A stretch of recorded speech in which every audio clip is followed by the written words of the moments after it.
36 fokos lázban égek mindig, s te nem ápolsz, anyám. Mint lenge könnyű lány, ha odaintik, kinyújtóztál a halál oldalán. Lágy őszi tájból és sok kedves nőből próbálok összeállítani téged, de nem futja, már látom az időből. A tömény tűz eléget. Utoljára szabadszállásra mentem, a hadak vége volt, és ez összekuszálódott Budapesten. Kenyér nélkül, üresen állt a bolt. A vonattetőn hasaltam keresztben, hoztam krumplit, a zsákban köles volt már, neked én konok csirgét is szereztem. És te már sehol se voltál.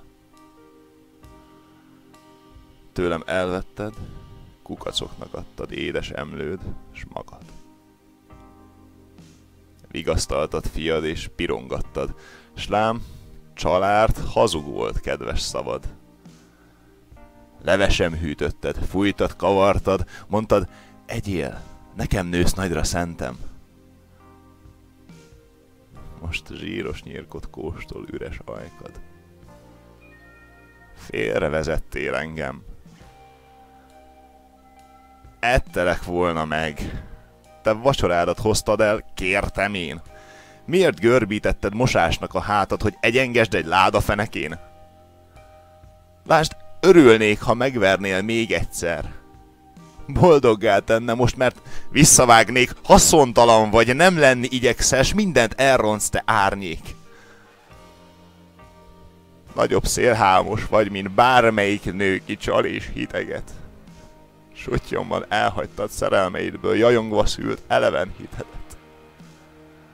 Cigány vagy, amit adtál hízelegve, mind visszaloptad az utolsó órán. A gyereknek kell káromkodni kedve, nem hallod, mama? Szólj rám!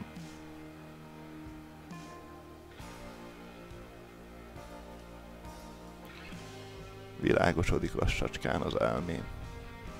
A legenda oda. A gyermek, aki csüg anyja szerelmén, észreveszi, hogy milyen ostoba.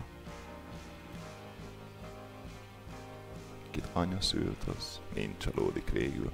Vagy így, vagy úgy, hogy maga próbál csalni.